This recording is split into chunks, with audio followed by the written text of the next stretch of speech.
أعوذ بالله من الشيطان الرجيم. بسم الله الرحمن الرحيم. الحمد لله رب العالمين الرحمن الرحيم مالك يوم الدين. إياك نعبد وإياك نستعين.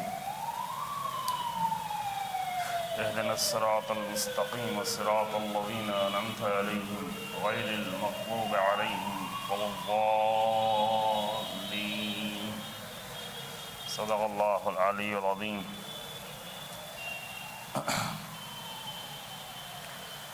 لا حول ولا قوة إلا بالله العلي العظيم. أعوذ بالله من الشيطان اللعين الرجيم. بسم الله الرحمن الرحيم. الحمد لله رب العالمين والصلاة والسلام على سيد الأنبياء والمرسلين خاتم النبيين أبي القاسم محمد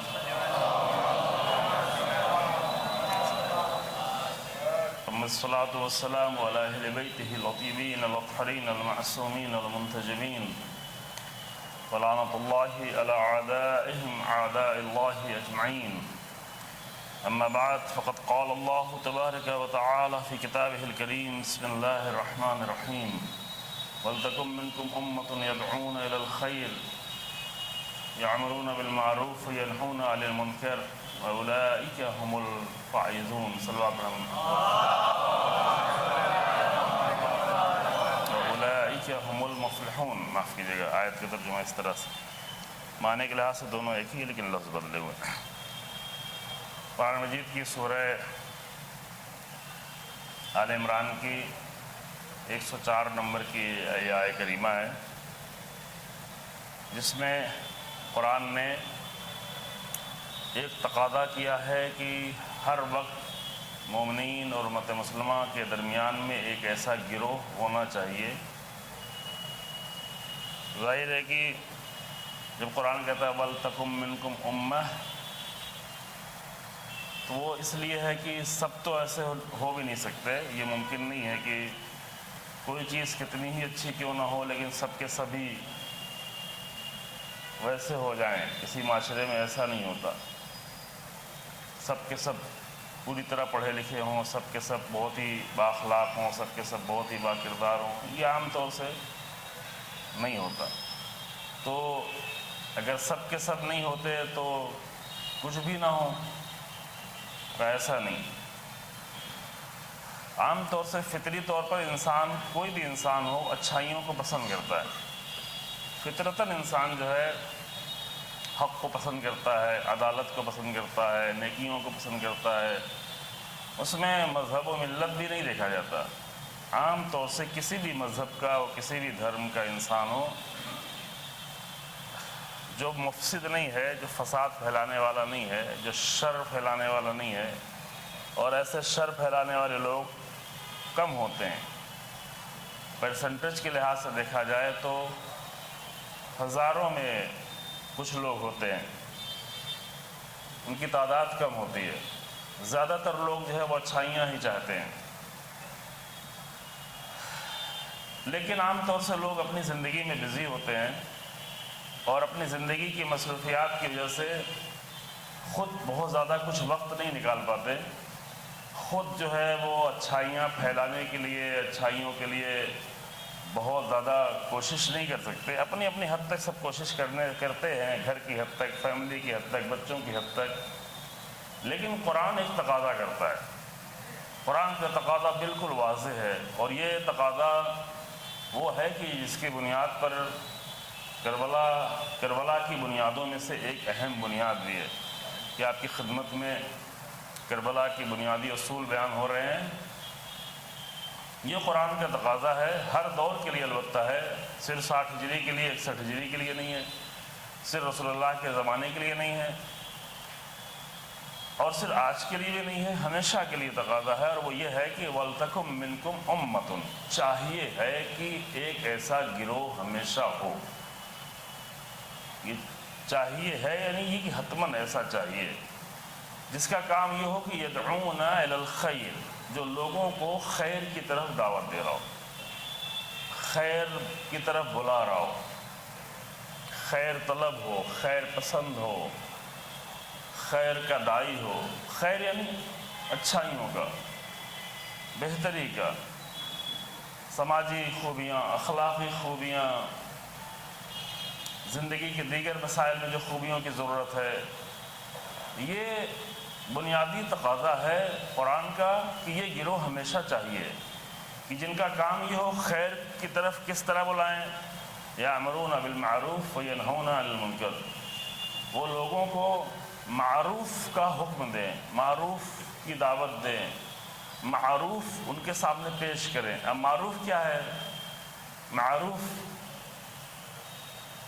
تو اگر ہم آسان لفظوں میں کہیں تو وہی یعنی ویلیوز، عربی میں جو کہتے ہیں امر بالمعروف کے کلمات سب کا سنا ہوا ہے، لیکن بہت سارے کلمات جو ہے ہم صرف ٹرمز اس کے استعمال کرتے ہیں اور وہ وہی ٹرمنالوجی ہی میں وہ بات رہ جاتی ہے، وہ بات لوگوں کو سمجھ میں نہیں آتی۔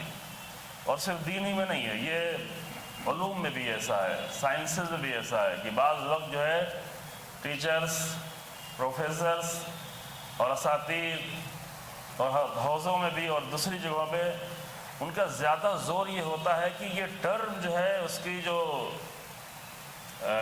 ڈیفینیشن ہے، وہ ڈیفینیشن جو ہے وہ لفظ بلا آدمی یاد کر لے وہ اچھی طرح، اور وہ لفظوں کے یاد کرنے کے چکر میں معنی کی طرف توجہ اس کی کم ہوتی ہے۔ اس سے تو لفظ ادا کرنا ہے، لفظ ذہن میں رکھنا ہے، یہ مشکل دین میں بھی بہت زیادہ ہے کہ دین میں انسان کبھی کبھی صرف لفظوں ہی میں پھنسا رہ جاتا ہے اور اس کے معنی تک نہیں جا پاتا۔ پوری نماز پڑھ کے چلا آتا ہے اور بالکل متوجہ نہیں ہوتا کہ میں کیا پڑھ کے آیا، الفاظ سارے ادا کر کے آتا ہے، الفاظ ادا کرنے میں اگر کچھ کمی ہوتی ہے تو اعتراض نہیں کرتا ہے۔ مولوی کی قرأت اچھی ہونا چاہیے، لیکن اگر مولوی کی قرأت اچھی نہیں ہوتی تو مولوی کے پیچھے نماز بھی نہیں پڑھتا کہ نہیں چھوڑو ہم خود ہی پڑھ لیں گے، اور نہ وہ خود صحیح ادا کر رہا ہو ممکن ہے نہ مولوی ادا کر رہا ہو، لیکن اصل مسئلہ ہے کہ وہ لفظوں کے لیے لگا ہوا ہے، لفظوں کے مسئلے میں معنی کی طرح متوجہ نہیں، اور یہ بہت ہی نقصان کا سودا ہے۔ بہت سارے لوگ ہیں جو دسیوں بار قرآن پڑھتے ہیں، صرف قرآن ہی کے ساتھ یہ نہیں ہے، اور بھی بہت ساری کتابیں ہیں، وہ کتابیں پڑھتے ہیں، کوئی سنسکرت میں پڑھتا ہے، کوئی عربی میں پڑھتا ہے، کوئی عبری میں پڑھتا ہے، کوئی کسی اور زبان میں پڑھتا ہے۔ آپ ٹرینوں پہ سفر کریں تو صبح صبح لوگ جو ہے وہ بہت سارے بھجن لگاتے ہیں، پوچھو کہ اس کا معنی کیا ہے تو وہ نہیں جانتے معنی، اور اس پہ آپ تعجب نہ کریں کیونکہ آپ پڑھتے ہیں تو آپ بھی نہیں جانتے، ہے نا، نہیں جانتے، تو وہ صرف لفظ دہرا رہے ہوتے ہیں۔ یہ ایک بڑی مشکل ہے، دین میں بھی مشکل ہے اور اسٹوڈنٹس کے لیے اور کالجز کے لیے، اسکولوں کے لیے، خاص کر چھوٹے بچوں کے لیے ان کے لیے بڑا مسئلہ ہے۔ ان کو لفظیں رٹائی جاتی ہیں، لفظیں یاد کرائی جاتی ہیں، ڈیفینیشن رٹائی جاتی ہے، ٹرمنالوجی میں پھنسے رہتے ہیں، وہی ٹرمس لکھ کے چلے آتے ہیں، اس کی ڈیفینیشن لکھ کے چلے آتے ہیں، اور وہ لفظ صرف ہوتا ہے، اس کا جو نور ہوتا ہے وہ نہیں آتا، چونکہ علم میں ہر جگہ نور ہے۔ نور علم میں جو نور ہے وہ صرف حوزے والے علم میں یا قرآن یا حدیث میں نہیں ہے، علم میں ہر جگہ نور ہے۔ اب ایک میتھمیٹک کا ٹیچر پورے میتھمیٹک کے سوال کو وائٹ بورڈ پہ لکھا دے اور بچہ لکھ لے وہ، اور ماں باپ کو آ کے دکھا بھی دے، خاص کر یہ جو برا نہیں مانے گا کوئی یہاں پر جو کلاسز چلاتے ہیں، کوچنگ کلاسز چلاتے ہیں اور اچھی فیس لیتے ہیں، ان کو تو یہ دکھانا ہے کہ بچہ جب گھر میں جائے تو اس کو دکھائی پڑے کہ ماں باپ کو دیکھ کے اچھا لگے کہ میرا بیٹا اتنا سب کچھ کر کے آیا۔ تو مثلا میتھمیٹک کے بہت سارے فارمولے اور کوشچنز اور سوالات حل کرا دیں، وہ ڈھیر سارا کاپیوں پہ لکھ کے لے جائے، ماں باپ کو دکھائے کہ ہاں یہ بچہ 1.5 گھنٹے میں اتنا کر کے آیا، تو 10 سوال حل کر کے چلے آئے، لیکن اس میتھمیٹک کا نور اس تک نہیں پہنچا، کیونکہ اس نے دیکھا ہے، لکھا ہے، کاپی پہ اتارا ہے، لیکن اس کے علم کو، اس کے معنی تک نہیں پہنچا ہے، لفظوں تک پہنچا ہے، معنی تک نہیں پہنچا۔ یہ بہت ہی ایک رائج مشکل ہے، بچوں سے لے کر پھر دین میں آ کر بڑوں میں بھی یہی مشکل پڑی رہتی ہے کہ وہ لفظوں ہی میں پھنسے رہ جاتے ہیں۔ وہاں سے انسان کو نکلنے کی ضرورت ہے۔ جیسے میں اتنی ساری باتیں آپ کے 2 منٹ لے لیا اس بات کو کہنے کے لیے کہ امر بالمعروف کا کلمہ ہم بہت سنتے رہتے ہیں، امر بالمعروف، امر بالمعروف، اور بور بھی ہوتے ہیں، کوشش کرتے کہ ایسی کسی مجلس میں نہ جائے جہاں امر بالمعروف اور نہی عن المنکر کی بات ہو رہی ہو، اور ہم آج ہی ختم بھی کر دیں گے تاکہ آپ کل ارادہ نہ کریں کہ کل نہیں آئیں گے، کل کسی دوسرے موضوع پر گفتگو کریں۔ اگرچہ یہ بہت ہی اہم موضوع ہے، اگرچہ دین کی بنیاد ہے، اگرچہ فروع دین میں وہ 8ویں نمبر پہ 9ویں نمبر پہ بیان کیا جا رہا ہو، لیکن امر بالمعروف اور نہی عن المنکر نہ ہو تو انسانیت بھی نہیں رہ جائے گی، حق بھی نہیں رہ جائے گا، توحید بھی باقی نہیں بچے گی، دین بھی باقی نہیں بچے گا۔ لیکن یہ کب انسان سمجھے گا؟ جب یہ سمجھے کہ یہ ٹرم جو ہے امر بالمعروف کی، اس کا معنی کیا ہے۔ معنی یہ ہے کہ امر یعنی حکم دینا، حکم دینا بھی کئی طرح سے ہو سکتا ہے، وہ بھی حدیث سے ہم بیان کریں گے، اپنی طرف سے نہیں بیان کریں گے۔ حکم دینا ہم ایک ہی سمجھتے کہ حتماً یہ کام کرو، نہ، یہ ضرور نہیں ہے، طریقے الگ الگ ہوتے ہیں، انداز الگ الگ ہوتے ہیں۔ معروف یعنی ویلیوز، یہ آسان سا ترجمہ ہے، یعنی جتنی بھی ویلیوز ہیں، divine values, human values, moral values,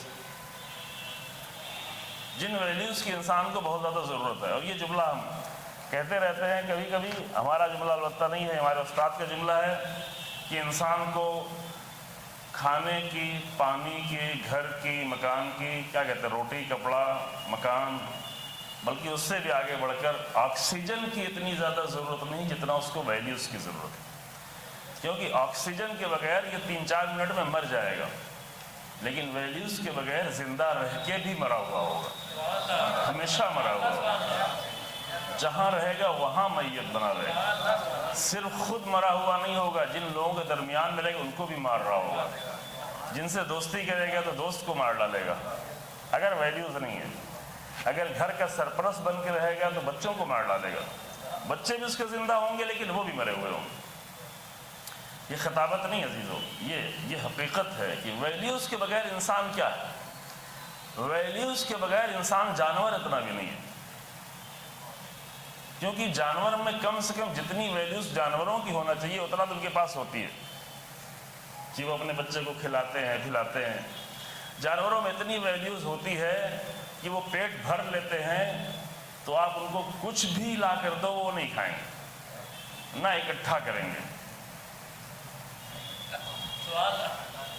نہ جو ہے اپنے چارے کا بینک بنائیں گے، نہ لوٹ کے لے کر دوسرے ملک بھاگیں گے، کچھ جانور لوگ یہ کچھ نہیں کریں گے۔ لیکن اگر انسان میں ویلیوز نہیں ہے تو وہ اپنا تو چھوڑیں، بھائیوں کا، بہنوں کا، ماں کا، باپ کا، اللہ کا، رسول کا، امام کا، سارا سب کچھ کھانے کے لیے تیار رہتا ہے، سب کو لوٹنے کے لیے تیار رہتا ہے۔ ایک جگہ اس کو اگر ذمہ دار بنا دیا تو دل نہیں بھرتا کہ نہیں، ایک غذا کھانے سے میری ضرورت پوری نہیں ہو پا رہی ہے، ضرورت تو پوری ہو جا رہی، ہوس نہیں پوری ہو رہی، ہوس نہیں پوری ہوتی۔ تو ویلیوز کے بغیر انسان کچھ بھی نہیں رہ جاتا، تباہ ہو جاتا ہے، بدتر ہو جاتا ہے، بدترین ہو جاتا ہے، درندوں سے بھی بدتر ہو جاتا ہے، حیوانوں سے بھی بدتر ہو جاتا ہے، جس کے نمونے آپ دیکھتے ہیں۔ عام انسان نہیں ایسے ہوتے ہیں، لیکن بہت سارے نمونے آپ تاریخ میں بھی دیکھتے رہتے ہیں اور ابھی اپنی نگاہوں کے سامنے دیکھتے ہیں۔ ویلیوز اگر انسان میں نہیں، انہی ویلیوز کے لیے قرآن کہتا ہے کہ وَلْتَكُمْ مِنْكُمْ أُمَّةٌ يَدْعُونَ إِلَى الْخَيْرِ۔ پوری آیت تو آپ یاد نہیں کر پائیں گے، لیکن آیت کا یہ حوالہ یاد رکھیں، یہ کربلا کی بنیادیں ہیں۔ قرآن میں سورہ آل عمران جو تیسرا سورہ ہے، پہلا سورہ سورہ فاتحہ، بقرہ نہیں، پہلا سورہ سورہ حمد، دوسرا سورہ سورہ بقرہ اور تیسرا سورہ سورہ آل عمران۔ آل عمران کی آیت، تیسرا سورہ آیت نمبر 104، آیت نمبر 104، وہاں پہ یہ تقاضا قرآن کر رہا ہے کہ ہمیشہ ہر جگہ، ہر سرزمین پر، ہر گاؤں میں، ہر بستی میں، ہر علاقے میں، ہر شہر میں، ہر ملک میں اپنے اپنے انداز سے ایک ایسا گروہ ہونا چاہیے جو لوگوں کو خیر کی طرف بلا رہا ہے اور امر بالمعروف کر رہا ہے، یعنی ویلیوز کو بڑھانے کے لیے کام کر رہا ہے، ویلیوز کو پھیلانے کے لیے، ویلیوز کی طرف لوگوں کو لانے کے لیے کوشش کر رہا ہے۔ وَيَنْهُونَ عَنِ الْمُنْكَرِ، اور برائیوں سے روکنے کے لیے بھی وہ کوشش کر رہا ہو، منع کر رہا ہو، روک رہا ہو لوگ، یہ گروہ چاہیے۔ کبھی یہ بات ایک جگہ کہی تھی اور اس پہ کچھ لوگوں نے عمل کرنے کی کوشش کی تھی، اے کاش کہ ایسا ہو جاتا، چونکہ محرم ہے، ایام ازاں ہیں، ایام ازاں کے پہلا مرحلہ تو عاشور کے دن ختم ہو جائے گا، لیکن اس کے بعد بھی توفیق رہے گی آپ لوگوں کو، ہر ایک کو اپنے اپنے حد تک انجمنیں ہیں، ہر محلے میں تقریباً انجمنیں ہیں، گاؤں گاؤں میں انجمن ہے۔ یہ ایک بہت بڑا پوٹینشل ہے، بہت ہی عظیم الشان پوٹینشل ہے کہ عشق حسین ابن علی میں بہت سارے جوان، ان کے ساتھ کچھ بزرگ بھی ہمیشہ اکٹھا ہوتے ہیں، راتوں رات جگتے ہیں، مختلف جگہوں پہ سفر کرتے ہیں، نیتیں ان کی اچھی ہوتی ہیں۔ تو ایک گروہ ہر گاؤں میں، ہر محلے میں، ہر شہر میں، ہر جگہ موجود ہے۔ کیا یہ نہیں ہو سکتا کہ یہی گروہ وہ گروہ بن جائے جو قرآن چاہتا ہے؟ یہ ممکن ہے۔ وَلْتَكُن مِّنكُمْ أُمَّةٌ يَدْعُونَ إِلَى الْخَيْرِ، اچھے لوگ ہیں، جوان لوگ ہیں، زیادہ تر جوان لوگ ہیں، یہی انجمنیں بن سکتی ہیں جو اپنے محلے میں لوگوں کو ہر طرح کے خیر کی طرف بلائیں۔ اگر محلے کے بچے پڑھے لکھے نہیں ہیں، بہک رہے ہیں، گمراہ ہو رہے ہیں، تو ان کے لیے پلاننگ کریں۔ اگر ان کے پاس پیسہ نہیں ہے تو ان کے اوپر تھوڑا سا خرچ کریں۔ اگر ان سے کاؤنسلنگ کی ضرورت ہے تو کاؤنسلرز کو بلا کے ان کی کاؤنسلنگ کرا دیں، یا خود ہی تھوڑا بہت مشورہ دے دیں۔ بہت سارے بچے ایسے ہیں جو صرف صحیح مشورہ نہ ہونے کی بنیاد پر جو ہے ناکام ہو جاتے ہیں، ان کا مستقبل خراب ہو جاتا ہے۔ بہت سارے بچے ایسے ہیں کہ 2-4 ہزار روپے اگر ان کے اوپر خرچ کر دیا جائے تو آخر میں یہ لاکھوں کروڑوں کما سکتے ہیں اور بہت سارے لوگوں کی ضرورت پوری کر سکتے ہیں۔ اور اگر کوئی گروہ ایسا کام کرتا ہے تو یقینی طور پر اسے بھیک نہیں مانگنی پڑے گی، لوگ خود ہی اس کے پاس آئیں گے کہ تم اچھے لوگ ہو، اچھا کام کرتے ہو، میں تمہاری مدد کرتا ہوں۔ یہ تجربہ کر کے دیکھ لیں۔ ہم لوگوں کو تھوڑا بہت تجربہ ہے ذرا سا، خدا اور توفیق دے، کہ جب بھی آپ نے کوئی اچھے کام کے لیے قدم اٹھایا ہے تو وہ کام کے لیے اللہ خود ہی راستے کھولتا ہے۔ قرآن کا یہ وعدہ بھی ہے کہ وَمَن يَتَّقِ اللَّهَ يَجْعَلْ لَهُ مَخْرَجًا، آپ اللہ کے لیے کام کریں تو اللہ مخرج، یعنی مشکل سے نکلنے کا راستہ خود ہی کھولتا ہے، خود ہی وہ راستے کھلتے چلے جاتے ہیں۔ تو یہ میں صرف تقاضا کر کے جلدی سے گزرنا چاہتا ہوں، اپنے موضوع کی طرف آنا چاہتا ہوں کہ یہ گروہ بہت آسانی سے، ہمارے پاس وہ گروہ ہے، وہ جو لوگوں کو خیر کی طرف بلائے، وہ گروہ ہمارے پاس ہے۔ ہمارے پاس وہ پلیٹ فارم بھی ہے، دنیا میں کسی کے پاس بھی اتنا اچھا پلیٹ فارم نہیں ہے کہ جو ہمارے پاس ہے نا۔ یہاں لوگ آ جاتے ہیں، ہزاروں کی تعداد میں لوگ اکٹھا ہو جاتے ہیں، نام حسین ابن علی پہ اکٹھا ہو جاتے ہیں۔ تو کیا یہی پلیٹ فارم جو حسین ابن علی کے نام پر اور عشق حسین ابن علی میں لوگ آتے ہیں، تو کیا اسے اس پلیٹ فارم میں تبدیل نہیں کیا جا سکتا کہ جو قرآن چاہتا ہے کہ وَلْتَكُن مِّنكُمْ أُمَّةٌ يَدْعُونَ إِلَى الْخَيْرِ، اسی پلیٹ فارم سے لوگوں کو خیر کی طرف بلایا جاتا ہے۔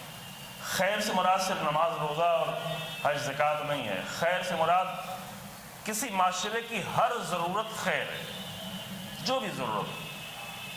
جیسے دوسرے یا تیسرے دن عرض کیا کہ مثلا ہمارے آج کے معاشرے کی سب سے زیادہ بنیادی ضرورت یہ ہے کہ مضبوط ایمان کے ساتھ علمی میدانوں میں قدم آگے بڑھایا جائے۔ یہ خیر ہے، علم خیر ہے، ایمان خیر ہے، صرف چند عمل ہی خیر نہیں ہے،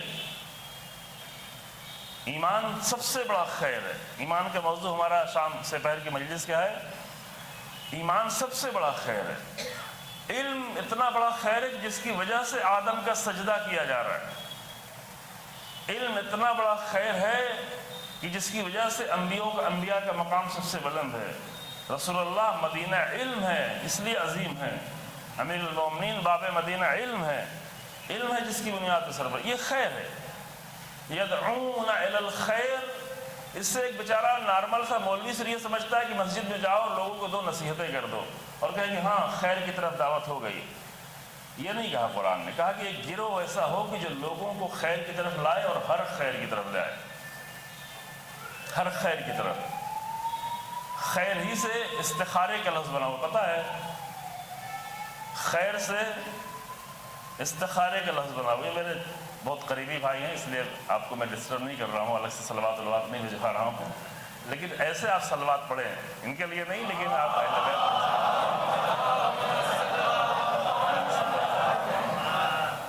خیر ہی سے استخارہ سب کو بہت پسند ہے نا، ہر بات پہ استخارہ۔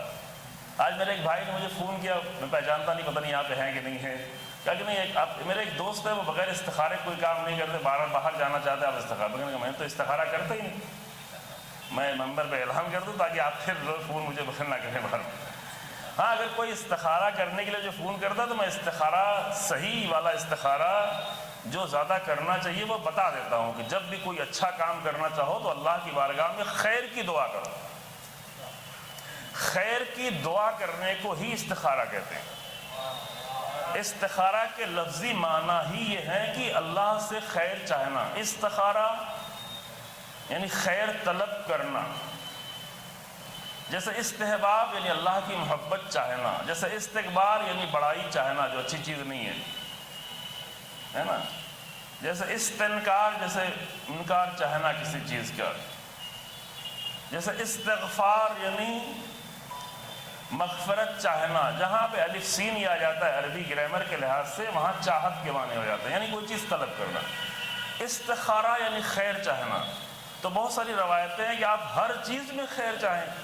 آپ جب گھر سے باہر نکلیں اور اپنے دکان کی طرف جائیں تو بھی ایک دعا اللہ کی بارگاہ میں کرتے، پروردگار آج کے دن کو خیر قرار دے، پروردگار میرے نکلنے کو خیر قرار دے۔ مجلس کے لیے نکلیں، پروردگار اس مجلس کو بھی خیر قرار دے۔ ممبر پر آئے ایک دعا کرتے ہوئے کیا مشکل ہے کہ پروردگار ہمیں جو ہے خیر بولنے کی توفیق دے، اچھا بولنے کی توفیق دے۔ یہاں تک روایت میں کہ کل امر زبال، بالکل جیسے وہ کلمہ روایت میں حدیث بسم اللہ کے لیے ویسے ہی بالکل استخارے کے لیے ہے، لیکن وہ والا استخارہ نہیں جو آپ لوگ کرتے ہیں، جو مولوی سے دکھاتے ہیں۔ یہ والا استخارہ جو ائمہ کرتے تھے، جو بہت زیادہ کرتے تھے، کوئی بھی اہم کام کرنا ہے اور اس کا استخارہ نہیں کیا تو وہ اس کا انجام اچھا نہیں ہوگا۔ لیکن استخارے سے مطلب یہ نہیں کہ مولوی کو پریشان کرو، قرآن کھولو، تسبیح لے کے آؤ، بلکہ یہ کہ جب بھی تمہیں کوئی بھی اہم کام کرنا ہے تو اللہ سے خیر چاہو، اللہ سے خیر طلب کرو، اللہ سے خیر مانگو۔ پڑھنے کے لیے نکلو، خیر طلب کرو۔ تو انہوں نے کہا کہ باہر جانا ہے، آپ استخارہ دیکھ لیں۔ مجھے باہر جانا ہے، اچھا کام ہے، اگر ٹھیک ہے تو جائیں۔ استخارے کی ہاں دعا کر لیں کہ پروردگار اچھا ہے تو ہم جائیں، اچھا نہ ہو تو خود ہی رکاوٹ ڈال دے، میرا ویزا ٹل جائے، میرا ٹکٹ فیل ہو جائے، نہ جائیں۔ بہت سارے کام کو اللہ کے حوالے کر دے۔ ایک استخارہ یہ بھی ہے کہ پروردگار میں نے دیکھ لیا، میں نے مشورہ کر لیا، میں نے تحقیق کر لی، میں نے فکر کر لی، سب کچھ کر لیا ہے، اب میں یہ قدم اٹھانے جا رہا ہوں، اگر اس میں خیر ہے تو اس کے راستے تو کھول دے، اگر اس میں خیر نہیں ہے تو اس کے راستے تو خود ہی بند کر دے۔ یہ شادی نہ ہونے پائے مثلا تو میں تیرے حوالے کر دیتا ہوں۔ اور یہ بہت اچھا ہے کہ انسان اپنی زندگی کے امور کو اللہ کے حوالے کرے، البتہ اپنی کوشش کرنے کے بعد، فکر کرنے کے بعد، مشورہ کرنے کے بعد، سب کچھ کرنے کے بعد آخری مرحلے میں پروردگارہ میں تیرے حوالے کرتا ہوں۔ یہ وہ استخارہ ہے جس کے لیے بہت زیادہ روایتیں ہیں، متعدد روایتیں ہیں، پورا چیپٹر ہے، اور یہ ائمہ علیہ السلام بہت زیادہ استخارہ کرتے تھے۔ اس کے لیے دعائیں موجود ہیں، صحیفہ سجادیہ میں دعا موجود، دعا استخارہ، یہ آپ لوگ کیا کریں، اچھی چیز ہے، سمجھ رہے ہیں۔ اور وہ جو روزانہ کرتے ہیں وہ زیادہ نہ کیا، وہ اس وقت کے لیے صرف ہے کہ جب انسان ایسی مشکل میں پڑ جائے کہ اس کے لیے فیصلہ کرنے کا کوئی، یعنی اس طرح کنفیوز ہو کہ بالکل فیصلہ کرنا اس کے لیے ممکن نہ ہو، تو اس کے لیے روایتوں میں ایک استخارہ بنایا گیا ہے کاغذ کے ذریعے سے، اس کو علماء نے آسان کر دیا ہے، تسبیح اور اس طریقے سے کر لیتے ہیں، ہے نا، ہم منع نہیں کر رہے ہیں اس کو، لیکن یہ اس وقت کے لیے جب انسان بالکل کنفیوز ہو اور کوئی بھی راستہ اس کے لیے نظر نہ آ رہا ہو، فیصلہ کرنا اس کے لیے مشکل ہو۔ لیکن کچھ لوگوں نے کیا کیا، کچھ لوگوں نے یہ کیا کہ ہر کام میں واش روم بھی جاتے ہیں تو استخارہ کر لیں کہیں وہاں پہ کوئی نقصان ہو جائے۔ ہاں ایسا بھی بتایا بعض لوگوں نے، کہا کہ ہاں وہ بہت استخارہ کرتے تھے، ایک مرتبہ استخارہ کر رہے تھے، نہیں آ رہا تھا، واش روم نہیں جا پا رہے تھے، نہیں جا پا رہے تھے، جی ہاں، پھر میں بعد میں معلوم ہوا کہ نہیں وہاں کوئی سانپ بیٹھا ہوا۔ یہ سب گڑھی ہوئی چیزیں ہوتی ہیں، سب بیکار کی چیزیں ہوتی ہیں، ان سب کہانیوں میں نہیں آپ جایا کریں۔ بہت ساری کہانیاں جو آپ کو ممبروں سے بھی سنائی جاتی ہیں ان سب کا کوئی بھروسہ نہیں ہوتا، کچھ بھی بھروسہ نہیں ہوتا۔ بہت سارے مصائب آپ کو پڑھے جاتے ہیں جو شروع میں تو اتنے سخت مصائب ہوتے نہیں ہیں، اب شروع کے ایام اعضاء میں بہت سخت مصائب انسان کہاں سے ڈھونڈ کے لائے، تو وہ پھر کہانیاں گڑھنا شروع کرتے ہیں۔ جو جتنی اچھی کہانی گڑھ لے اور وہ کہانی گڑھ کے رلا لے، اور رلانے کے لیے بہت کوشش کرتے کیسے گڑھی جائے۔ یہ آ گیا، وہ مشکل میں تھا، وہ نان مسلم تھا، فلاں تھا، اس کی بیٹی ایسی تھی اور کوئی مدد کرنے والا نہیں تھا، اور مدد کرنے والا آ گیا اور مدد کرنے والے سے پوچھا کہ بھائی تم اپنے آپ کو بتاؤ تو ہاتھ تو ملاؤ، دیکھا ہاتھ ہی نہیں ہے، بھائی اسی پہ مجمع رونے لگتا ہے۔ لیکن یہ نہیں سوچتا کہ وہ اللہ جس کی راہ میں اس نے اپنا ہاتھ دے دیا، وہ 1400 سال تک اسے ہاتھ ہی نہیں دے گا ابھی تک۔ انہوں نے ہاتھ ہی نہیں ملا۔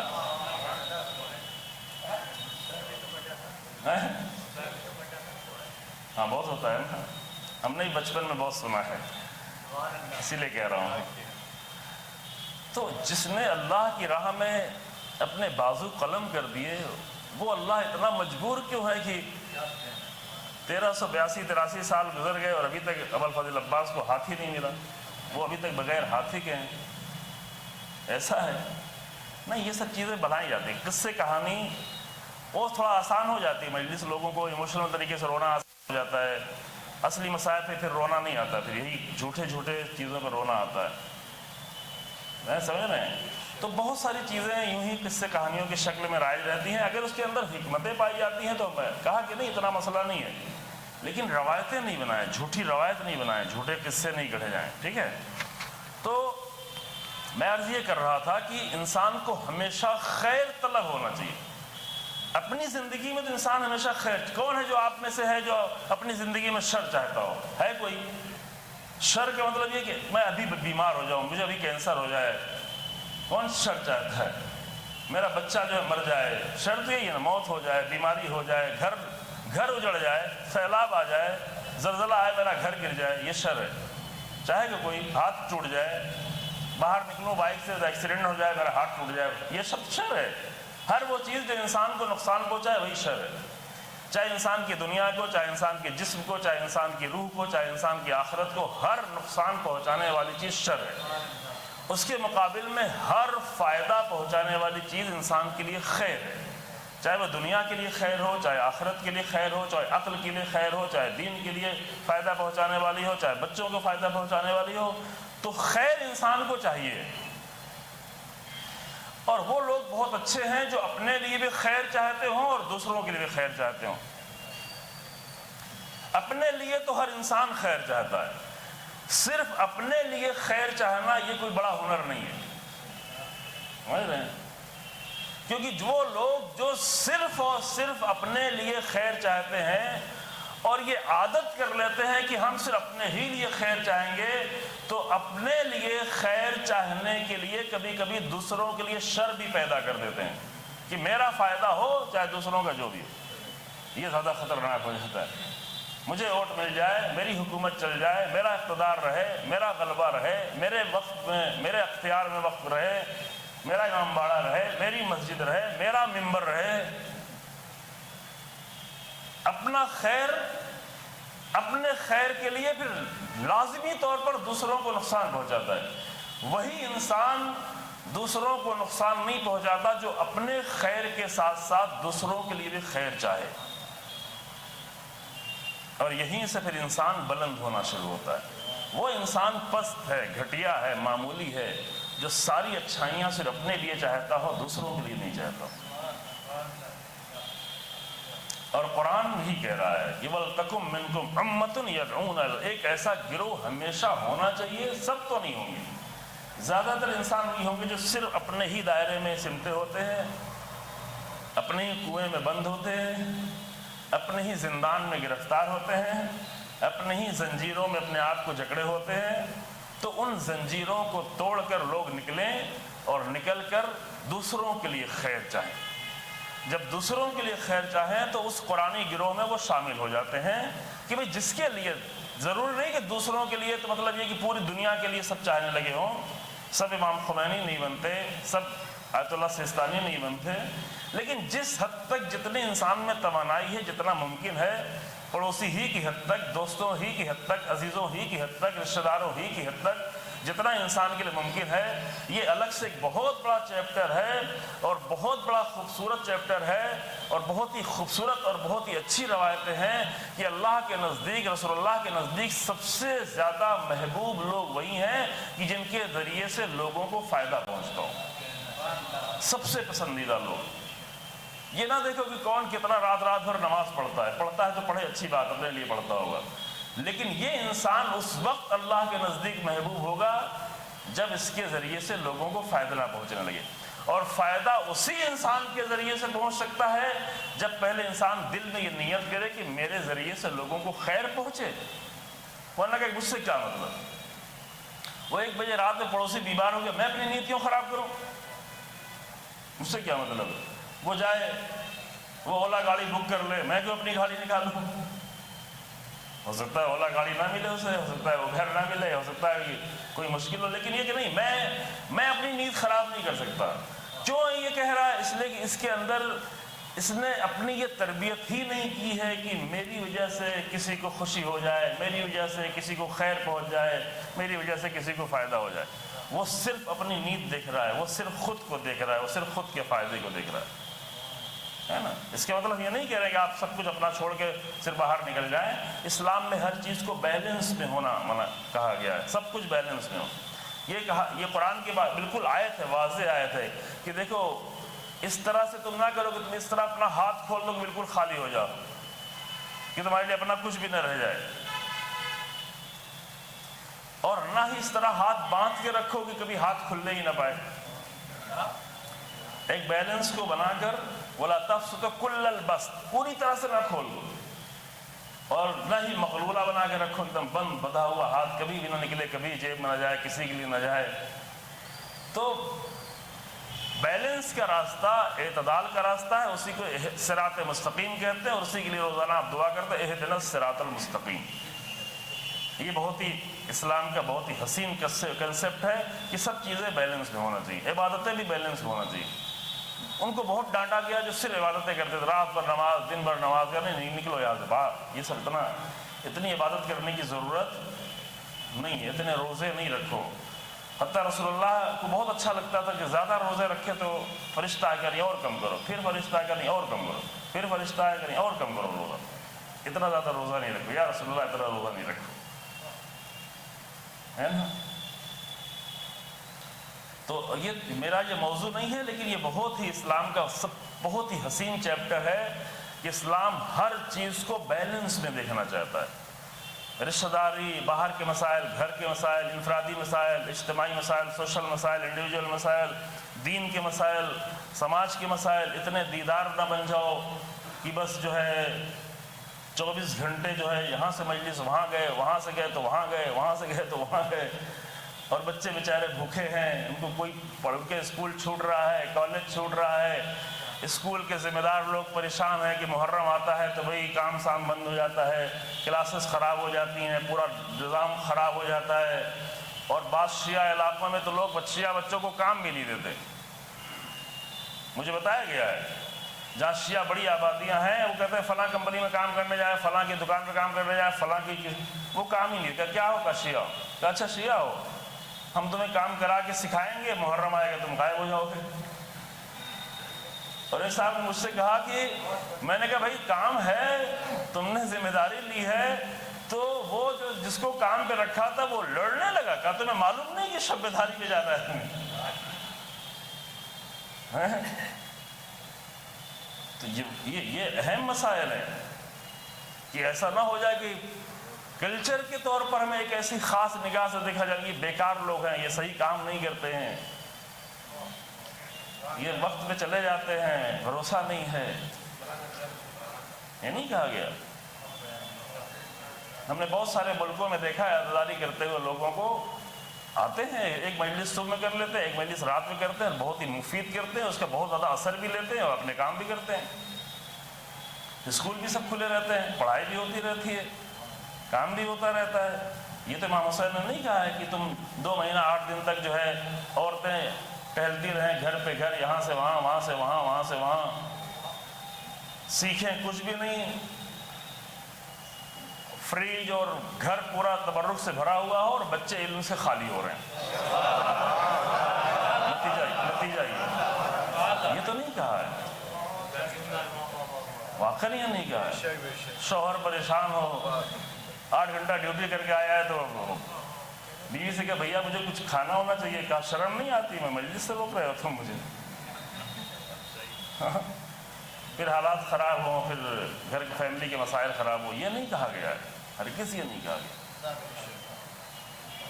اسلام ہر چیز کو بیلنس میں دیکھنا چاہتا ہے، عبادتوں کو بھی بیلنس میں دیکھنا چاہتا ہے، اعتدال کا راستہ چھوٹنے نہ پائے، ٹوٹنے نہ پائے۔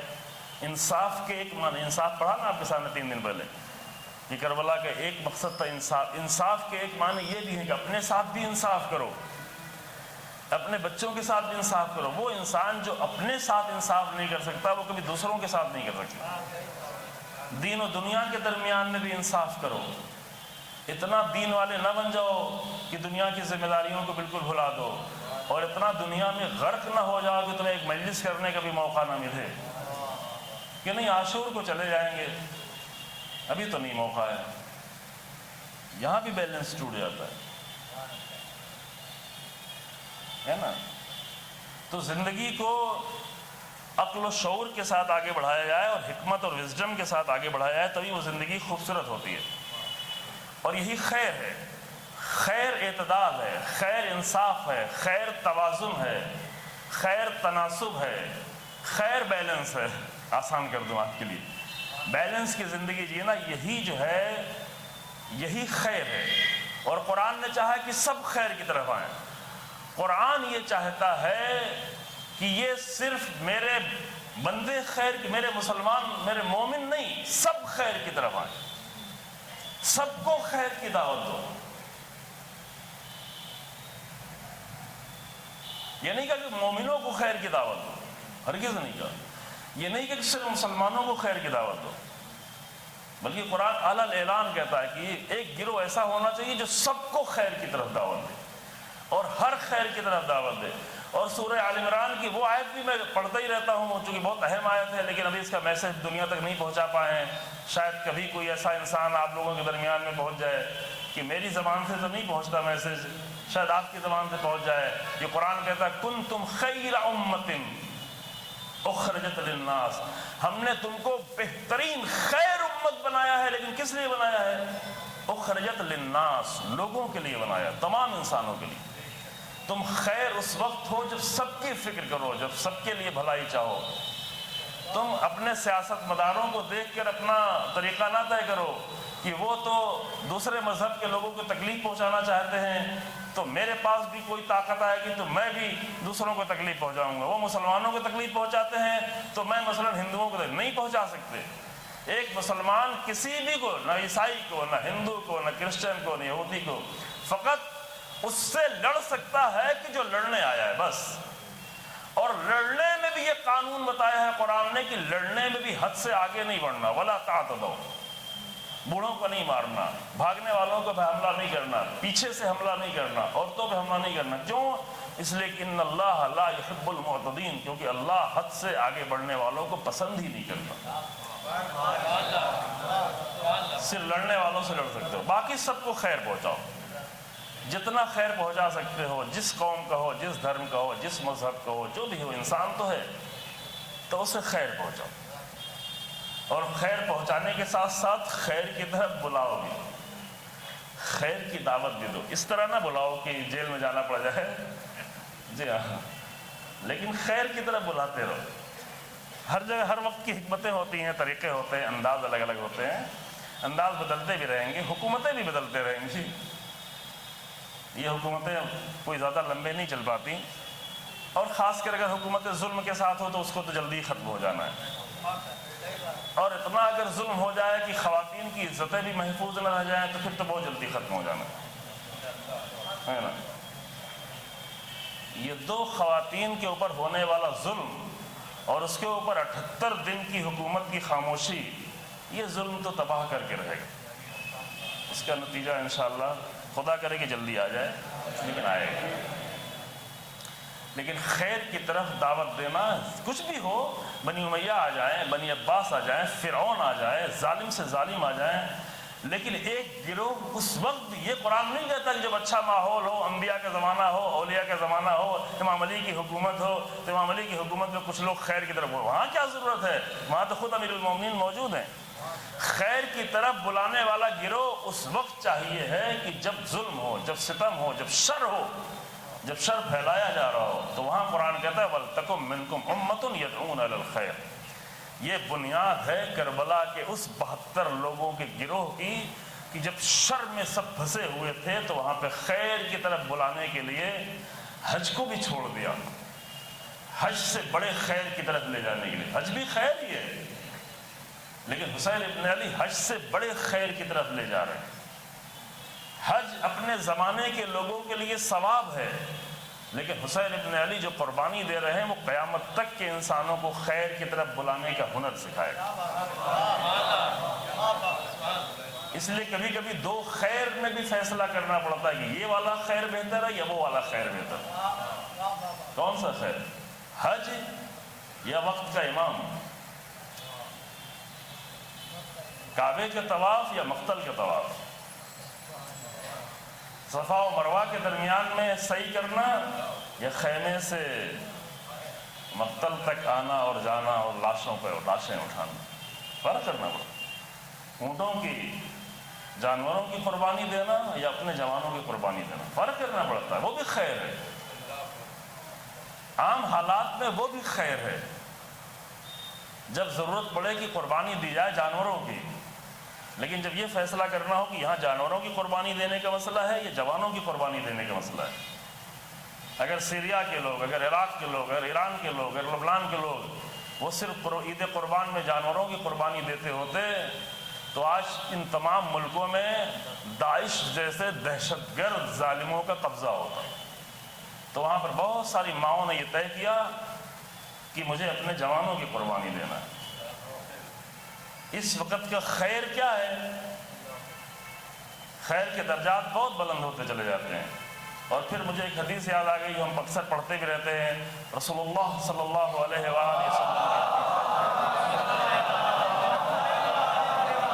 اس میں لفظ خیر نہیں ہے لیکن وہ معنی جو ہے بالکل ابھی ٹچ ہو گیا اور کنیکٹ ہو گیا، تو آپ کے سامنے پیش کر دیتے ہیں کہ ان فوق کل بر بر، بے شک ہر نیکی کے اوپر دوسری نیکی ہے۔ اب نیکی کی جگہ آپ یہاں پہ خیر کہہ سکتے ہیں، جو فرق نہیں، معنی میں زیادہ فرق نہیں ہوگا۔ یہاں بر کا لفظ ہے، بر اور خیر میں کوئی فرق نہیں ہے۔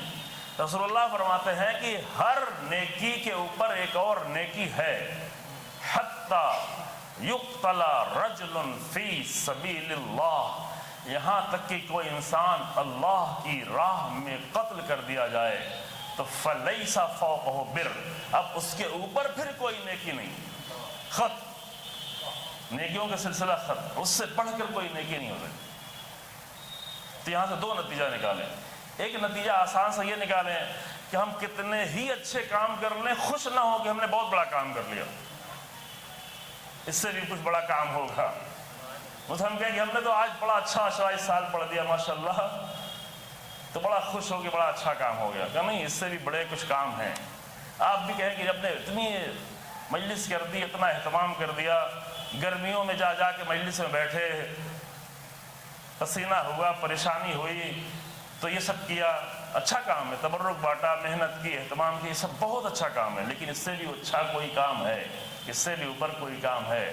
اور یہی جملہ رسول اللہ کا، ہر اچھائی کے اوپر کوئی نہ کوئی اچھائی ہے۔ آخری اچھائی کیا ہے؟ حتی یقتل رجل فی سبیل اللہ۔ یہ ہمارے کلچر میں تھوڑا نہیں پڑھا جاتا، اس لیے آپ جلدی نہیں سنتے ہوں گے، کیونکہ کوئی چاہتا نہیں، کوئی نہیں چاہتا کہ اللہ کی راہ میں سے مار دیا جائے، قتل کر دیا جائے، اسی لیے ذلیل بھی ہیں، اسی لیے رسوا بھی ہیں، اسی لیے پست بھی ہیں، اسی لیے حقیر بھی ہیں۔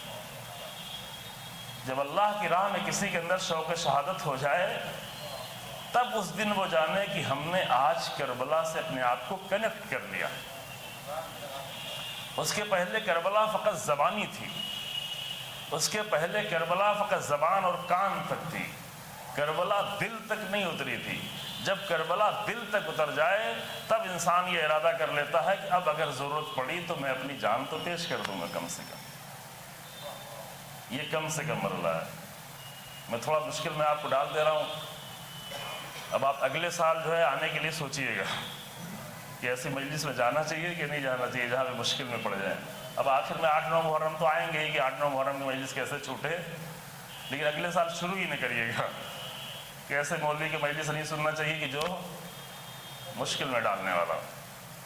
لیکن رسول اللہ کے نزدیک درجہ یہ، اگر ایک انسان شوق شہادت نہ رکھتا ہو، شوق ہی نہ رکھتا ہو اندر سے، اب یہ کہ ملے نہ ملے وہ تو اللہ جانتا ہے، لیکن اگر یہ شوق ہی نہ ہو تو پھر وہ کیسے جناب قاسم کا اتنے دل سے ذکر کر سکتا ہے؟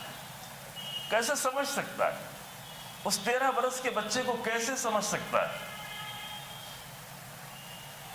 کیسے کربلا والوں کو کوئی سمجھ سکتا ہے اور اس کے اندر ذرہ برابر بھی شوق شہادت نہ ہو؟ پتہ نہیں. اگر آپ کے پاس کوئی جواب ہو تو مجھے مجلس کے بعد سمجھا دیجیے کہ ہے کوئی ایسا راستہ کہ شوق شہادت بھی نہ ہو اور کربلا بھی ہمیں سمجھ میں آ جائے. خاک کربلا سمجھ میں آئے گی، کربلا کی خاک بھی سمجھ میں نہ آئے گی. کربلا کا حسین تو بڑی دور کی بات ہے، کربلا کی خاک بھی سمجھ میں نہیں آئے گی جس میں ان شہیدوں کا خون مل گیا. تو وہ لوگوں کو خیر کی طرف بلانے کے لیے کہاں تک گئے؟ ہم لوگ لوگوں کو خیر کی طرف بلانے کے لیے کہاں تک جاتے ہیں؟ مسجد تک جاتے ہیں، عزا خانے تک جاتے ہیں. لیکن حسین ابن علی مکے جا کر بھی مطمئن نہیں ہوئے. مکے میں خطبے دے دے کر بھی امام خیر کی ضرورت کی کو مکمل نہیں سمجھا. اور یہ نہیں کہ صرف اسی سال خطبہ دے رہے ہیں، 60 ہجری میں، شہادت 61 ہجری میں ہوئی ہے، خطبہ 60 ہجری میں امام وہاں پہ آئے تھے. اس سے پہلے بھی جا جا کے خطبہ دیتے رہے. لیکن امام نے دیکھا کہ نہیں، خیر کی طرف دعوت دینے والا کام یہ اب زبان سے نہیں ہو سکتا. زبان یہاں فعل ہے، زبان کا کام ختم. اور جب حسین ابن علی یہ محسوس کر رہے ہیں کہ جب حسین ابن علی کی زبان ابھی کافی نہیں ہے تو ہم لوگوں کی زبان کی کیا حیثیت؟ اگر صرف زبان سے خطبہ دینا کافی ہوتا تو حسین ابن علی کبھی کربلا کی طرف نہیں جاتے، وہیں مکے میں ٹھہر ٹھہر کے اور انتظار کرتے کہ پچھلے سال کے مینا میں تو خطبہ دیا تھا، اس سال بھی رکتے ہیں مینا میں 3 دن تک سب کو اکٹھا کر کر کے خطبہ دیں گے.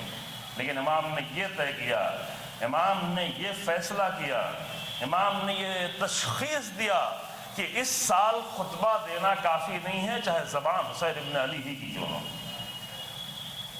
اس سے یزیدیت کا مسئلہ حل ہونے والا نہیں ہے. اب حسین قیامت تک لوگوں کو خیر کی طرف بلانے کے لیے مقتل کی طرف چلے. یہ ہے کربلا کی بنیاد. ایک اور ٹھیک، ایک ایسا گروہ وَلْتَكُمْ مِنْكُمْ أُمَّةٌ يَدْعُونَ إِلَى الْخَيْرِ، خیر ایک ایسا گروہ جو خیر کی طرف بلانے کے لیے مقتل کی طرف جا رہا ہے. ایک ایسا حسین، ہم لوگوں کا گروہ کیا ہے کہ چلو خیر کی طرف بلانے کے لیے ممبر تک جاؤ، مسجد تک جاؤ، اذاگانوں تک جاؤ، اس شہر تک جاؤ، اس شہر تک جاؤ، اور خدا کرے کہ ہماری نیتیں ہوں کہ خیر کی طرف بلانے کے لیے جا رہے ہوں. لفافہ وغیرہ اتنی نیت نہ ہو، نیت نہ ہو. مومنین تو جو بھی نیت نہ ہو، انسان نیت سے معاملہ خراب ہو جاتا ہے. انما الاعمال بالنیات، عمل کا تعلق انسان کی نیتوں سے ہوتا ہے.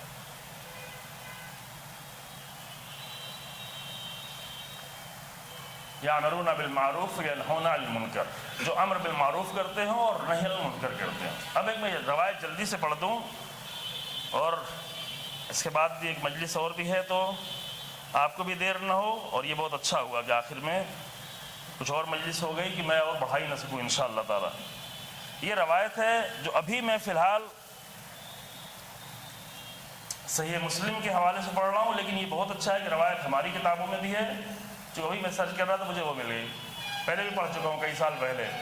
لیکن بہت ہی خوبصورت روایت ہے. ابھی اس وقت ہمارے موضوع میں آئی، اس لیے آپ کے سامنے پڑھ رہے ہیں. ہمارے یہاں شیعہ سنی میں بہت ساری حدیثیں ہیں جو رسول اللہ سے حدیثیں ہیں، وہ کامن حدیثیں ہیں. اور یہ روایت کامن حدیثیں کون سی نہیں ہیں، وہ حدیثیں الگ ہیں کہ جو حکومتوں نے گڑھوائی ہیں. اور یہ روایت ایسی ہے جس کو سن کے آپ خود ہی سمجھ لیں گے ان کو نہ بنی میاں گڑھائیں گے نہ بنی عباس گڑھوائیں گے. ایسی روایت کوئی گڑھا ہی نہیں سکتا جو انہی کے خلاف جائے گی.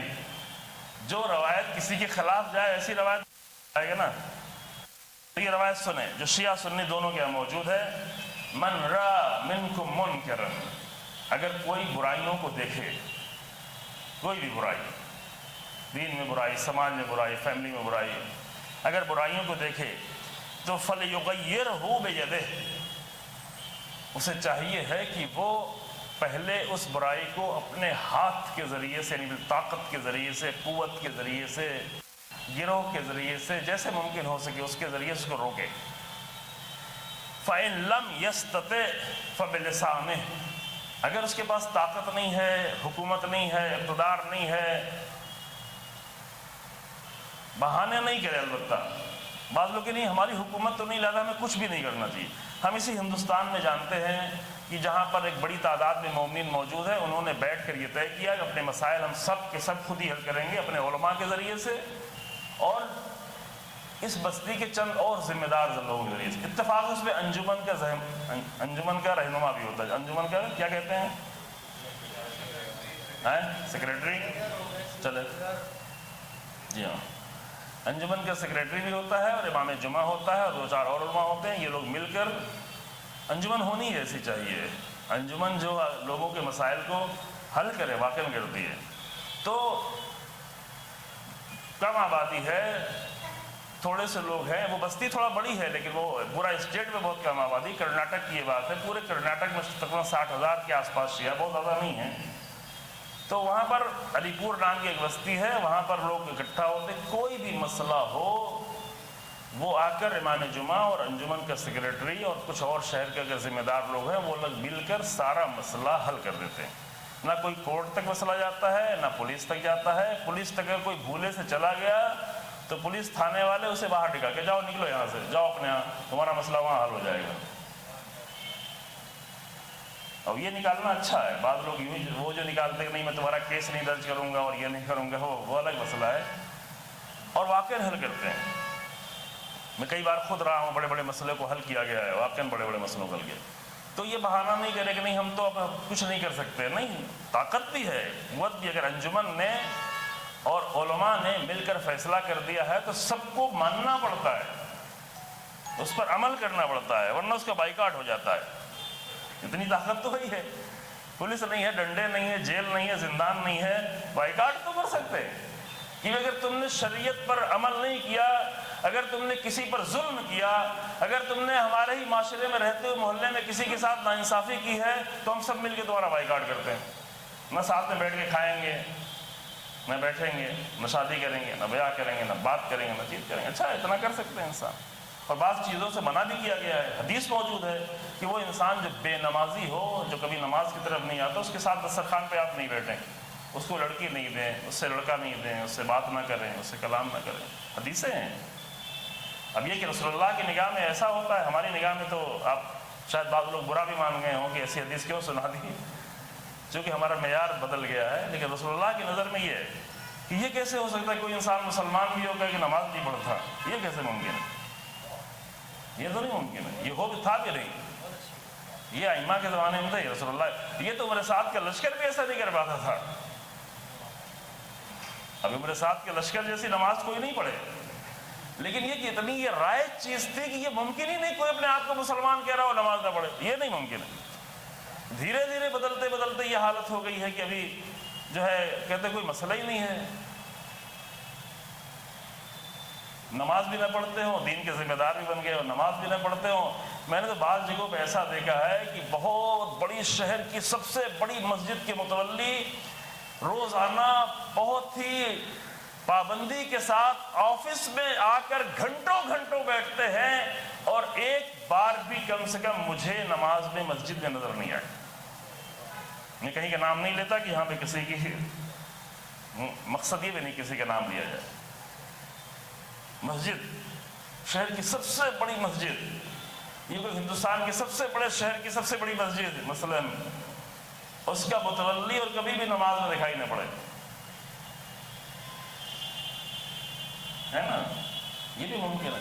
تو یہ چیزیں ہمارے معاشرے میں سب ممکن ہے، رسول اللہ کے زمانے میں تصور ہی نہیں تھا، ائمہ کے زمانے میں یہ تصور نہیں تھا۔ یہ بات اس لیے کہہ رہے ہیں کہ یہ بنیادی مسائل عزیزو۔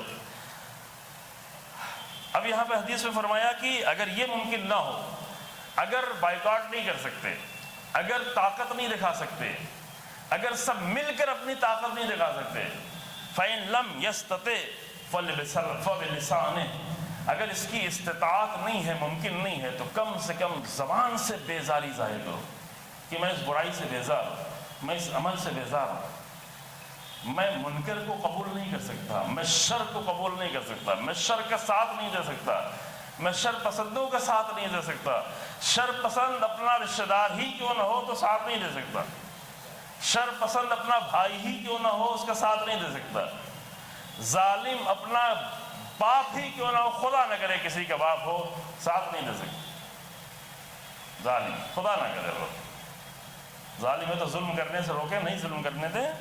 اور اس کے بعد تیسرا مرحلہ فَإِن لَمْ يَسْتَطِعْ، اور اگر ایسا بھی نہیں کر سکتا ہے کہ وہ اپنی زبان سے کچھ کرے، زبان سے کوئی کوشش کرے، تو فَبِقَلْبِهِ، تو کم سے کم دل سے بیزار ہو برائیوں سے، یعنی ایسا انسان نہ ہو کہ اسے برائیوں سے محبت ہونے لگے، برائیاں اسے اچھی لگنے لگیں، تنہائیوں میں برائیاں کرنے کا دل چاہنے لگے، برائیوں کے گروہ میں شامل ہونے لگے، برے لوگوں کے ساتھ بیٹھنے لگے۔ برے لوگ اگر امام حسین کی سبیل کا نام بھی لگا کے بیٹھے ہوں تو وہاں بھی جا کے نہ بیٹھیں۔ مثال دے رہا ہوں چونکہ یہاں پہ سبیلیں بہت لگتی ہیں، اچھا ہے، لیکن وہاں جا کے بیٹھے کہ دیکھو یہاں اچھے لوگ بیٹھے کہ نہیں بیٹھے۔ ہاں یہ کوشش کرے کہ برے لوگ نہ بیٹھے، چونکہ اتنا مقدس نام جہاں پر ہو وہاں برے لوگ آنے ہی نہ پائے۔ برے لوگوں کو پہلے کہیں کہ وہ اس لائق بنے کہ حسین ابن علی کے نام کے ساتھ تم بیٹھ سکو، حسین ابن علی کے نام کے ساتھ جو سبیل لگی ہے اس کو اس لائق بنو تو آؤ، لیکن یہ طے کریں کہ ان کے ساتھ مجلس میں بھی نہیں جانا ہے، ان کے ساتھ انجمن میں بھی نہیں جانا ہے، کیونکہ اگر برے لوگوں کے ساتھ بیٹھنا اٹھنا شروع ہوگا تو ہاتھ سے تو دور کی بات ہے، طاقت سے تو دور کی بات ہے، زبان سے تو دور کی بات ہے، دل سے بھی برائی سے بیزار نہیں رہو گے۔ اور جس دن کوئی انسان دل سے برائی سے بیزار نہ ہو تو اس کے بعد وہ انسان ان برے لوگوں کی فہرست میں آ جائے گا جو ہمیشہ انبیاء کے مقابل میں رہے، جو ہمیشہ ائمہ کے مقابل میں رہے، جو ہمیشہ رسول اللہ کے مقابل میں رہے، کیونکہ دو ہی گروہ ہے۔ اگر کوئی انسان دل سے برائی سے ناراض نہیں ہے تو کبھی بھی وہ کتنا بھی کہتا رہے یا لیتنا کنا معکم، وہ کبھی حسین ابن علی کے لشکر کا حصہ نہیں بن سکتا۔ تو حسین ابن علی کے لشکر کا حصہ نہیں بنے گا تو کس کے حصے بنے گا؟ یا تو میرے ساتھ کے لشکر کا حصہ بنے گا یا تو کوفیوں کے لشکر کا حصہ بنے گا۔ میرے ساتھ کے لشکر کا حصہ بنے تو بھی وہی ہے، یعنی حسین ابن علی کے مقابل میں جنگ کرنے آ جائے تو بھی وہی ہے، اور جنگ کرنے اگر نہ آیا ہے کوفے میں بیٹھا رہے تو بھی وہی ہے۔ فرق نہیں ہے، بالکل فرق نہیں ہے۔ کوفے میں بیٹھنے والوں میں اور میرے ساتھ کے لشکر میں آنے والوں میں فرق ہے۔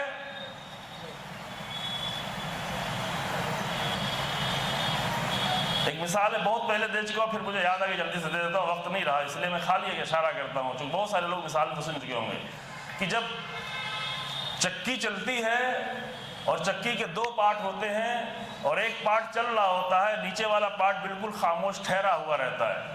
اگر دونوں چلنے لگے تو چکی اچھی طرح سے چلے گی نہیں، ٹوٹ پھوٹ جائے گی۔ ایک ٹھہرتا ہے، اوپر والا چل رہا ہوتا ہے، تو کیا سے جو اوپر والا پارٹ چل رہا ہوتا ہے وہی دانے کو پیستا ہے یا دونوں مل کے پیستے ہیں؟ دانے کو پیسنے میں دونوں کا رول بالکل برابر ہوتا ہے۔ وہ اوپر والا پارٹ جو چل رہا ہے دکھ رہا ہے چلتا ہوا، اور وہ نیچے والا پارٹ جس کو چھپا دیا گیا ہے اور وہ دکھ نہیں رہا ہے، چل بھی نہیں رہا ہے، دونوں نے مل کر دانے کو پیسا ہے۔ تو کربلا کے مقتل میں وہ لشکر جو دکھ رہا تھا، جو چل رہا تھا، جو تلواریں چلا رہا تھا، وہ چکی کے اوپر والا پارٹ تھا۔ یہ چکی کے اوپر والا پارٹ کبھی بھی حسین ابن علی کو قتل نہیں کر سکتا تھا اگر کوفے کے لوگ خاموش نہ رہتے، اگر مدینے کے لوگ خاموش نہ رہتے، اگر مکے کے لوگ خاموش نہ رہتے۔ تو میرے ساتھ کے لشکر اور مکے اور مدینے اور کوفے کے خاموش لوگوں نے مل کے حسین ابن علی کے لاشے کو پامال کیا۔ صرف ان گھوڑوں کے ٹاپوں کو نہ دیکھے جو حسین کی لاش پر دوڑ رہی تھی، ان کو دیکھے جو اپنے گھوڑے دوڑا کر حسین ابن علی کی مدد کرنے کے لیے نہیں آئے۔ اگر آتے تو زہرا کے لال کا لاشا پامال نہیں ہوتا۔ 30,000 کے لوگوں میں اتنی جرأت نہیں تھی کہ رسول اللہ کے نواسے کو پامال کر دیں۔ یہ اس لیے پامال ہوا کہ مدینے اور مکے اور کوفے کے لوگ بیٹھے ہوئے تھے۔ جو سب سے نزدیک کے لوگ تھے، وہ خیر کی طرف نہیں آئے، نہ خیر کی طرف بلانے آئے۔ انہیں خود حسین ابن علی خیر کی طرف بلاتے رہے لیکن پھر بھی نہیں آئے، ان کو دل سے بھی بیزاری نہیں۔ اور اس کے بعد رسول اللہ فرماتے ہیں، یہ آخری جملہ تمام، کہ وہ تیسرا مرحلہ جو ایک صرف دل سے انسان بیزار ہو، تو یہ دل سے بیزار ہو کہ کوئی خوش نہ ہو جائے کہ میں نے عمل تو کر لیا، میں کچھ نہیں کر رہا ہوں، زبان سے نہیں بول رہا ہوں، ڈر ہے، خطرہ ہے، کوئی کوشش بھی نہیں کر رہا ہوں، لیکن دل سے تو بیزار ہوں۔ تو جو دل سے بیزار ہے اس کو رسول اللہ فرماتے ہیں بذالک اضعف الایمان، یہ ایمان کا سب سے زیادہ نچلے درجے کا انسان، سب سے کمزور ایمان والے، جو خالی دل سے بیزار۔ جو دل سے بھی بیزار ہیں وہ تو نکل گئے، وہ تو ایمان کے درجے کے ہر درجے سے نکل گئے۔ فقط وہ لوگ جو دل سے بیزار ہیں وہ کیا ہیں؟ وہ سب سے کمزور لوگ ہیں، کمزور لوگ۔ کل میں نے آپ کے سامنے عرض کیا کہ کمزور لوگوں سے کربلا نہیں سجتی، کربلا سجانے کے لیے قوی اور مضبوط لوگ آتے ہیں۔ مضبوط ہونے کے لیے جسم کا بہت طاقتور ہونا ضروری نہیں ہے، 13 سال کا بچہ بھی بہت مضبوط ہے، کیونکہ ایمان میں مضبوط ہے، ارادے میں مضبوط ہے، شوق شہادت بہت زیادہ ہے، اتنا زیادہ شوق شہادت ہے کہ اپنے نالین کے تسمے بھی نہیں باندھ رہا ہے۔ راوی کہتا ہے، میں مسائل نہیں پڑھوں گا جناب قاسم کا پورا، آج پڑھ چکا ہوں اور وہاں پہ زیادہ تر لوگ تھے آپ، وہ پڑھوں گا جو عام طور سے نہیں پڑھا جاتا، کل ایک جوان نے تقاضا بھی کیا دیا، لیکن اتنا جملہ سن لیں، اتنا زیادہ شوق شہادت ہے امام حسن کے فرزند کو۔ یہ نہیں کہہ رہے ہیں کہ میرا بڑا بھائی تو ادھر مقتل میں پڑا ہوا ہے بے ہوش ہو کے، زخمی ہو کے۔ امام جناب حسن مصنع ابھی پڑھتے ہیں، اور بھی امام حسن کے اور بیٹے شہید ہو چکے ہیں، یہ شہید ہونے کے منزل میں ہیں۔ جناب ابا بکر شہید ہو گئے تھے، جناب طاہر کے لیے بھی روایت میں ہے، شیخ مفید نے لکھا ہے وہ بھی شہیدوں میں سے نام ہے، اور جناب عبداللہ جو آخر میں شہید ہوئے، جو ابھی مسائل تھوڑا پڑھیں گے انشاءاللہ۔ یہ سب بھائی ہیں، 10 سال سے یہ سب یتیم ہیں، ماں بھی موجود ہے۔ یہ نہیں کہہ رہے ہیں کہ سب یہاں کربلا میں شہید ہو جائیں گے، میرا بابا بھی 10 سال پہلے شہید ہو گیا ہے، تو میری ماں کا خیال کون رکھے گا؟ اگر یہ سوچتے تو غلط سوچتے، یہاں تو اسیری کا مسئلہ ہوگا، میری ماں کا خیال کون رکھے گا؟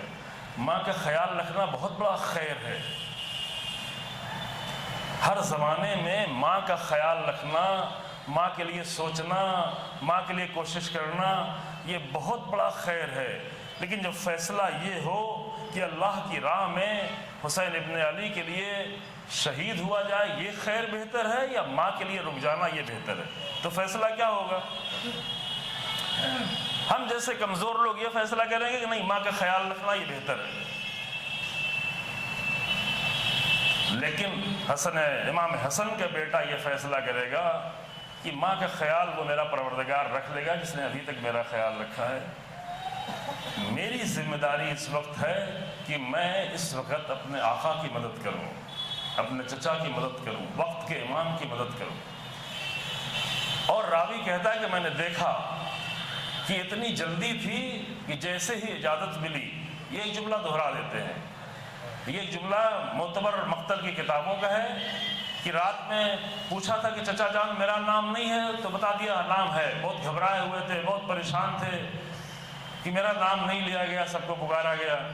پھر عاشور کا دن آیا تو لوگ جا رہے ہیں، شہادت پہ شہادت ہوتی جا رہی ہے، مقتل سجتا جا رہا ہے، لاشیں اٹھ کے آتے رہے ہیں، اور جناب قاسم بار بار اپنے چچا کے سامنے جاتے ہیں، لیکن کیا کہیں، کیسے بولیں، مشکل مرحلہ ہو رہا ہے۔ تو وہاں پر ایک مرتبہ آئے اور آ کر اجازت مانگتے رہے، امام حسین منع کر رہے تھے۔ اب یہ معتبر کتابوں کا جملہ یہ ہے کہ امام حسین اسلام کے ہاتھوں کو پکڑ لیا اور ہاتھوں کو پکڑ کے چومنے لگے۔ فلم یزل یقبل یدیہ ورجلیہ، صرف ہاتھ ہی نہیں، رجل یعنی پیر، رجل الگ ہے، رجل یعنی مرد، لیکن رجل یعنی پیر۔ فلم یزل یقبل یدیہ، جب کچھ بھی سمجھ میں نہ آیا، ایک 13 برس کے بچے کو کچھ سمجھ میں نہیں آیا کہ میں کیسے چچا کے سامنے کیا کہوں، کیا بولوں، کیسے کہوں، ضد بھی تو نہیں کر سکتا، چچا کا احترام ہے، ادب ہے، اہل بیت کے گھرانے کا ادب ہے۔ تو جب کچھ بھی سمجھ میں نہیں آیا تو آگے بڑھ کے آہستہ آہستہ قدم سے آگے بڑھے، اور آگے بڑھ کر چچا کے ہاتھوں کو پکڑ لیا اور پکڑ کے چومنا شروع کیا۔ فلم یزل کا مطلب یہ کہ چومتے ہی رہے، چومتے ہی رہے، چومتے رہے، یعنی کہ ایک بار چوم کے چھوڑ دیا۔ لم یزل وہاں استعمال ہوتا ہے جب کوئی کام جاری ہو، جو زائل نہ ہو، جو چلتا رہے۔ فلم یزل یقبل یدیہ، مسلسل حسین ابن علی کے ہاتھوں کو چومتے رہے، چومتے رہے، چومتے رہے، چچا جان، چچا جان، چچا جان، سب مقتل میں جا رہے ہیں، میں کب جاؤں گا؟ کچھ بول نہیں رہے، یہ آنکھیں بول رہی ہیں، یہ چہرے کا امپریشن بول رہا ہے، لیکن کچھ کہہ نہیں رہے، فقط چوم رہے ہیں، چوم رہے ہیں، چوم رہے ہیں۔ اور ہاتھ چومتے چومتے پھر بھی حسین ابن علی کھڑے ہیں، دیکھ رہے ہیں، دیکھ رہے ہیں۔ بھتیجا ہے، 10 سال کی محبت ہے، بھائی کی نشانی ہے، عشق ہے، بھتیجے میں اور چچا میں بہت زیادہ محبت ہے، اس لیے حسین کچھ نہیں بول رہے ہیں، دیکھ رہے ہیں۔ ادھر بچہ ہے جو چومتا جا رہا ہے، ادھر حسین ابن علی جو دیکھتے جا رہے ہیں۔ تو ایک مرتبہ ہاتھ کو چھوڑ دیا اور ہاتھ کو چھوڑ کے قدموں پہ گر گیا اور قدموں کو چومنے لگا۔ اب یہ مقتل کا جملہ حتی اذن لہ، یہاں تک کہ حسین ابن علی نے اجازت دے دی۔ اللہ اکبر، مقتل میں جانے کی ایسی اجازت، اور وہ بھی ایک 13 برس کے بچے کے شوق۔ اب راوی کہتا ہے کہ بچہ جلدی سے گھوڑے پہ سوار ہوا، پہلے چاہا کہ جلدی سے اپنے آپ کو، جو بھی تیار تھا اسی حالت میں، اپنے میدان میں جا رہے ہیں، جنگ کرنے جا رہے ہیں تو مضبوط ہونا چاہیے، تسمے اچھی طریقے سے بدے ہوں، گھوڑے میں پیر پھنسنے نہ پائے۔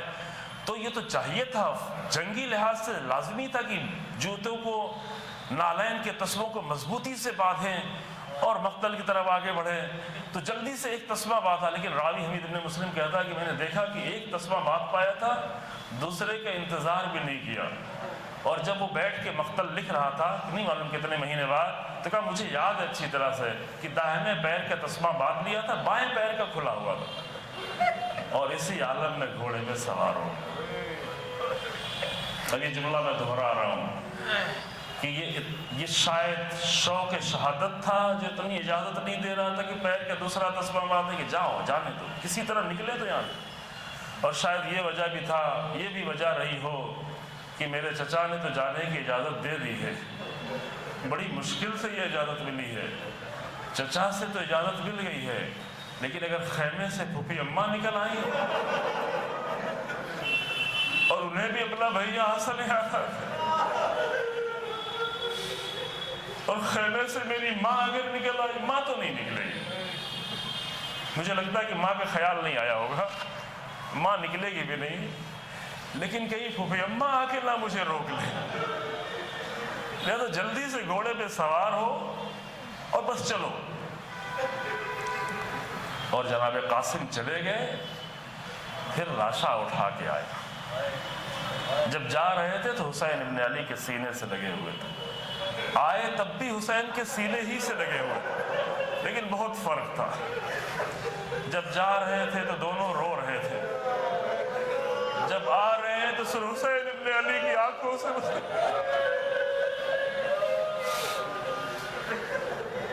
جب جا رہے تھے تو دونوں کا ہاتھ ایک دوسرے کے گلے میں تھا، جب واپس آئے ہیں تو جناب قاسم کا ہاتھ زمین میں طرف لٹک رہا تھا۔ حسین کا ہاتھ تو اپنے بھتیجے کے گلے ہی میں تھا، لیکن بھتیجے کا ہاتھ چچا کے گلے میں نہیں تھا۔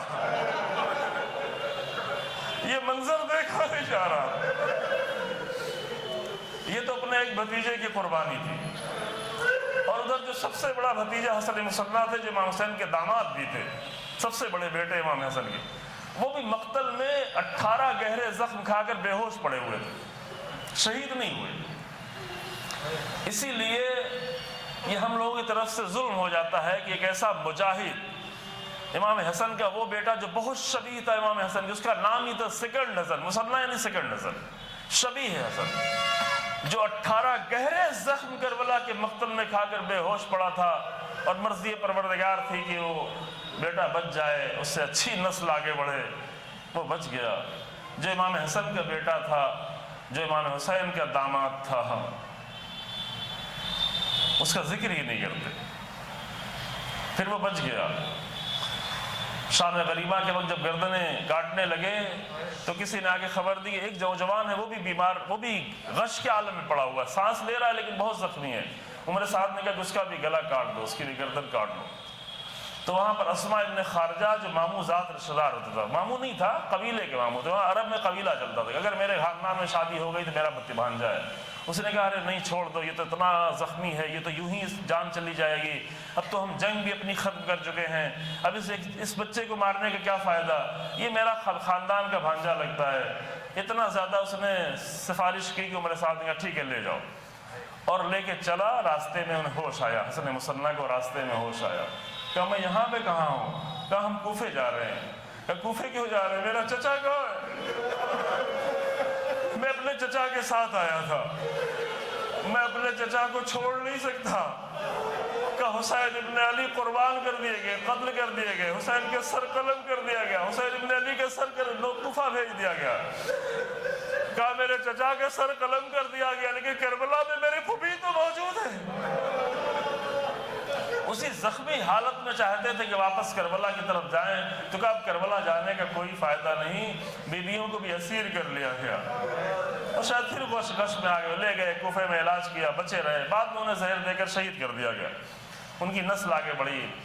عبداللہ ابن حسن ہے جنہوں نے روایتیں بیان کی ہیں کربلا کی، یہ بھی بیٹا شہید ہوا، لیکن ایک بیٹا تھا جو 10 سال کا تھا۔ 10 سال کا مطلب سمجھ رہے ہیں؟ 10 سال کا مطلب یہ ہے کہ سن 50 ہجری میں امام حسن کی شہادت ہوئی تھی، اور یہ سن 61 ہجری کا پہلا مہینہ ہے، تو 10 سال کا مطلب یہ ہے کہ جب امام حسن کی شہادت ہوئی تھی تو یہ بچہ 1-2 مہینے کا یا تو رہا ہوگا، یا تو امام حسن کی شہادت کے بعد پیدا ہوا 1-2 مہینے بعد، 3 مہینے، اتنی ہی عمر تھی۔ تو ظاہر ہے یہ بچہ تو اسے حسین ابن علی ہی کو اپنا سب کچھ جانتا تھا، اس نے تو اپنے باپ کا چہرہ بھی نہیں دیکھا تھا، یہ سب سے چھوٹا فرزند تھا، اسے حسین نے امانت کے طور پر اپنی بہن کے حوالے کیا تھا، اے میری بہن یہ میرے بھیا کی نشانی، یہ میرے بھیا کی امانت، اسے سنبھال کے رکھ۔ بس میں آخری مصائب پڑھ رہا ہوں، تھوڑا دیر ہو جائے تو معاف کیجیے گا۔ آج 7ویں محرم ہے، 7ویں محرم یعنی بہت کچھ ہو گیا کربلا میں۔ 7ویں محرم یعنی مشکیزیں سوکھنے لگی، 7ویں محرم یعنی گلے بھی سوکھنے لگے، کربلا کی تیز دھوپ ہے، خیمے دور لگا دیے گئے، لگے ہوئے ہیں پہلے ہی سے 4 محرم سے۔ 7ویں محرم خاص ہے، 7ویں محرم گزر بھی گئی، 2 منٹ مصائب اور سنیں۔ یہ 10 سال کے بچے کو امانت کے طور پر حسین بن علی نے کہا تھا میری بہن یہ میرے بھیا کی نشانی، لیکن آپ انصاف سے بتائیں اگر ایک بہن کے سامنے اس کے ایک بھائی، جس بھائی پر اس نے اپنے بیٹوں کو بھی قربان کیا تھا، جس بھائی پر اس نے اپنے 6 بھائیوں کو قربان کیا تھا، جس بھائی پہ وہ اپنے اگر 100 بیٹے ہوتے تو سب کو قربان کر دیتی، اس حسین کے اوپر اگر چاروں طرف سے تیروں تلواروں کی بارش ہو رہی ہو تو اس بہن کو اپنا ہی کیا خیال ہوگا؟ جب گھوڑے سے زخمی ہو کر حسین ابن علی گرے اور ہر طرف سے تیروں تلواروں کے حملے ہو رہے تھے اور چاروں طرف سے مرغ آدم زہرا کے لال کو گھیر لیا گیا تھا اور ایک بہن حسرت بھری نگاہوں سے دیکھ رہی تھی، اس وقت اسی بچے کی نگاہ بھی اپنے چچا پہ پڑی، دیکھا کہ ظالم تلوار لیے آگے بڑھ رہے ہیں، اور بچے کی نگاہ جب پڑی وہی عشق ہے، وہی محبت ہے، وہی چچا سے عشق ہے، تو یہ چھوٹا سا بچہ وہی خیمے سے چیخا کہ ظالموں میرے چچا کو کیوں مارتے؟ حسین ابن علی کی نگاہ اٹھی، بہن میرے بھتیجے کو سنبھالو، بچے کو سنبھالو۔ جناب زینب آگے بڑھی، بڑھ کے پکڑنا چاہا لیکن بچے نے اپنے آپ کو چھوڑا لیا۔ بیوی بھی پریشان تھی، بیوی کا دل بھی بہت گھبرایا ہوا تھا، بیوی کے سامنے بھائی تھا، بچے نے اپنے آپ کو کسی طرح چھوڑا لیا عبداللہ ابن حسن نے، اور تیزی سے دوڑتا ہوا مقتل تک گیا۔ ہاتھ خالی تھا، تلوار بھی نہیں تھی، ڈھال بھی نہیں تھی، ملعون تلوار چلانا چاہتا تھا کہ اپنے دونوں ہاتھ بڑھا دیے۔